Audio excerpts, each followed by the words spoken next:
หอคำคุ้มแก้วมณีแสงแห่งนักคราสินสถาน คัตติยาธานีเทียนชายอักษรดิษฐ์ความงดงามของท่วงท่าตีฉายออกมาตามความรู้สึกจากภายในตึงนงดุริยะนนถีแห่งความศักดิ์สิทธิ์เสียงตึงนง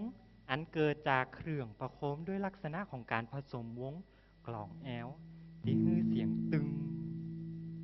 เป็นเสมือนการแสดงออกด้วยปัจเจกลีลาของผู้ร่ายรำโดยบ่ได้คำนึงถึงแบบแผนและความพร้อมเพรียง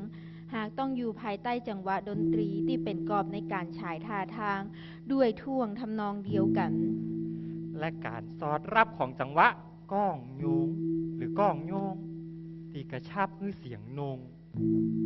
ถือเป็นเอกลักษณ์ที่โดดเด่นที่ผสานกันของการบรรเล กับข้องอุยข้องโยงและตลดปดซึ่งมีฉาบใหญ่หรือสวากำกับจังหวะที่สัมพันธ์กับการก้าวย่างและย่อตัวของเราจังฟ้อนที่ฮู้จักแพร่หลายในดินแดนแถบลุ่มแม่น้ำปิงอันได้แก่เมืองเจียงใหม่เมืองละปูนหรือแม่แต่กลุ่มเจ้าย้องตีเมืองละปูนก็ยังห้องดนตรีชนิดนี้ว่ากลองถืดมงฟ้อนเมืองหรือมีความหมายเป็นนาฏยลักษณ์แบบฟ้อนพื้นเมืองโดยแต้ซึ่งนาฏยลักษณ์ในที่นี้หมายถึงลักษณะนาฏยศิลป์สกุลใดสกุลหนึ่งหากเป็นพื้นที่ตั้งลุ่มแม่น้ำวังดังเมืองลำปางจะห้องว่าตกเซ็งด้วยเสียงตกห้องตามเสียงของการตีตะลดปดกองสองหน้าชนิดหนึ่งโดยเฉพาะการแสดงออกเป็นเครื่องบ่งจี้ถึงรูปแบบโครงสร้างเนื้อหาและวิธีการที่ทำให้เห็นความแตกต่างของการแสดงชุดต่างๆอย่างชัดเจนกับเสียงเซ็งโดยแต่เดิมนั้นเข้าใจว่าการฟ้อนลักษณะเช่นนี้เป็นการฟ้อนตีสืบทอดมาอย่างยาวนานนับตั้งแต่สมัยราชวงศ์มังลายหรือก่อนหน้านั้นเหี่ยด้วยซ้ำเนื่องจากมีแบบแผนที่สามารถก่อรูปลักษณ์ของการฟ้อนที่บ่ซับซ้อนประกอบประการสำคัญคือบ่ได้ให้ความสำคัญต่อความพร้อมเพรียงหากแต่เป็นการแสดงออกต่างอารมณ์จากภายในที่จะนำเสนอความประณีตด้วยนาฏยลักษณ์ต่ออันของจังหวะและทำนองยังมีเครื่องดนตรีบรรเลงที่สร้างท่วงทำนองให้มีความไพเราะแตกต่างกันตามแต่ละท้องที่ขัวตาลเป็นห้องว่าปีแหนฟ้อนแห่ขัวตาลสีสันและเป็นอรรถรสในการบรรเลงตลอดจนความผิวไหวนำไปสู่ห่วงภวังค์ของการรับฟังความบ่ม่วนของคนเมืองมีอย่างพองความบ่ม่วนตุกเนี่ยกะตุกก็ได้ตุกความบ่ม่วนเนี่ยมันมีหลายอย่างว่ะมีนักเป็น50อย่างเลยอย่างหา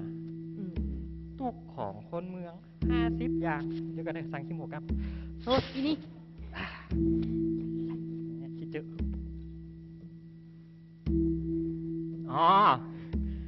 กลางปักเงียกยังแหม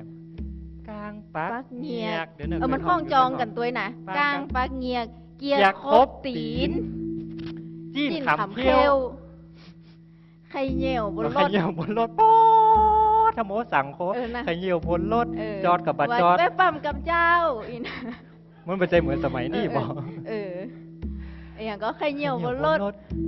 ไข่ต๊ดในลิฟต์โอ้โทรไข่ขึ้นลิฟต์มาแต่ที่ร้านแต่ว่าเป็นนะกันไปกันเหงา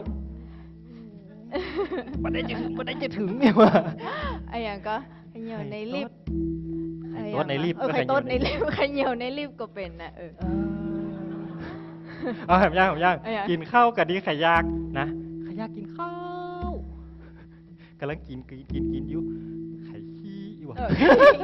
ไข่ขี้ตอนกินข้าวตุกเหงาอันนั้นยังฮดขำหูฮดอย่างฮดมันเข้าไปแล้วมันฮดเหี่ยวไปเหี่ยขำหูนะบัดนี้ขึ้นนักบัดเจจะขึ้นนักนะตุกเหงาเนาะอันนั้นตอนละออนต้องเคยเป็น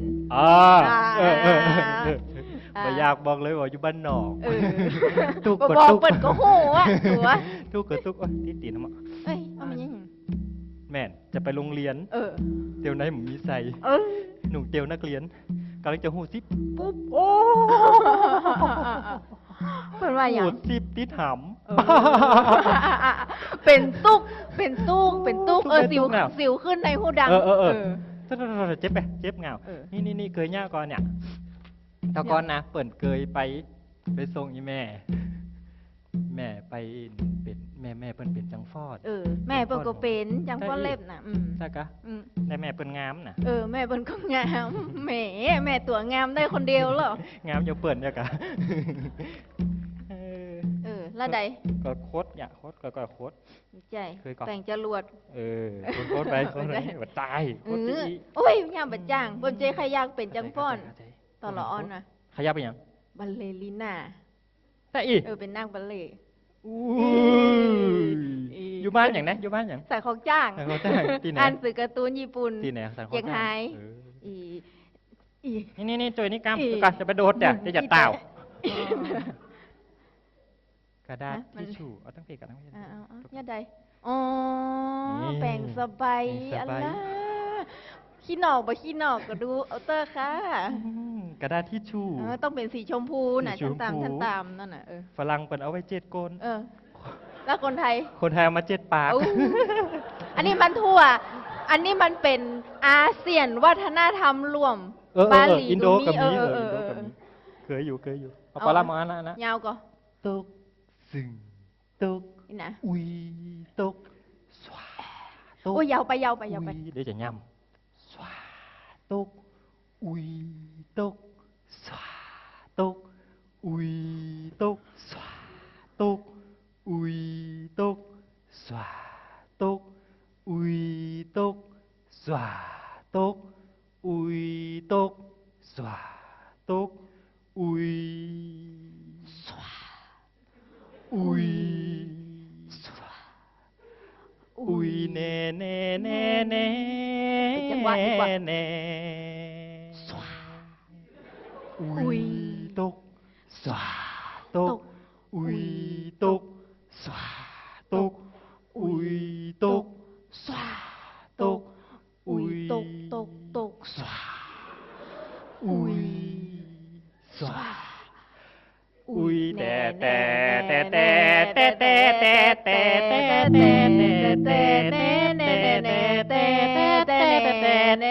อุ้ยมาตรงกันนะแต่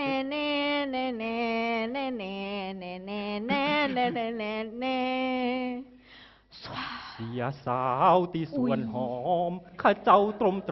เสียอกเสียใจช้ำจริงช้ำใจถูกเขาทำร้ายความสาวข้าเจ้าก็เลยนั่งเหงานั่งเศร้าที่สวนหอมตีสามอากาศสดใสข้าเจ้ามีใจใครไปสวนหอมไผเตือนไผบอกก็บ่ยอมใครไปสวนหอมไผบ่ต้องเกี่ยวจะไปคนเดียวหวานปุ๋ยที่สวนหอมถึงสวนก็หวานปุ๋ยลมเย็นซุยเตียวลุยสวนหอมมีพ่อใจร่างกายผายผอมกระโดดมาหอมต่อคอข้าเจ้าก็เลยนั่งเหงานั่งเศร้าที่สวนหอมตึงอุ้ยตึงสวาเสียสาวที่สวนหอมข้าเจ้าตรมเสียอกเสียใจช้ำจริงช้ำใจพวกเขาทำลายความสาวข้าเจ้าก็เลยนั่งว่า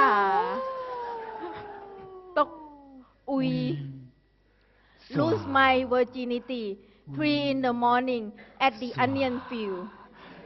อุยสวาอุยตุกสวาตุกthis song is for you loving you is easy cause you're beautiful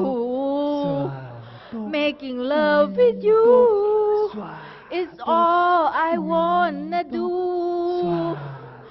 loving you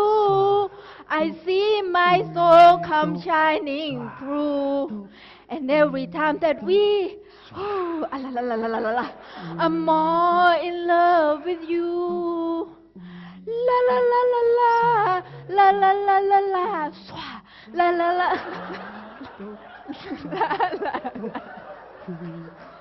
do it do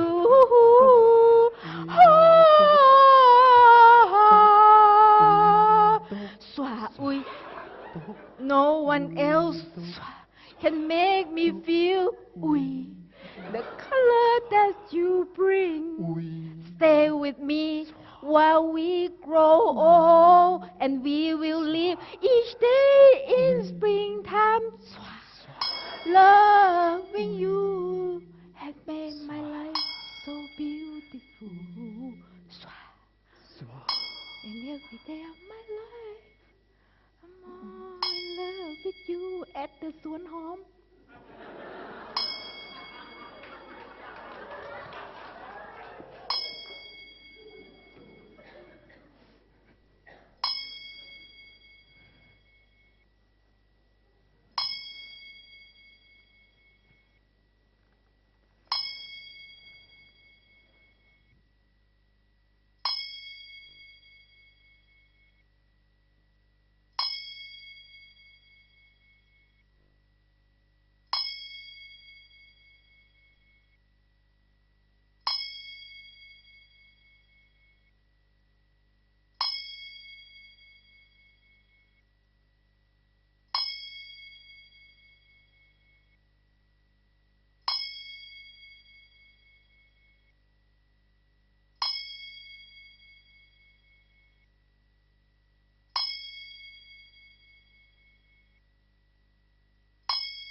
Lagabang Station.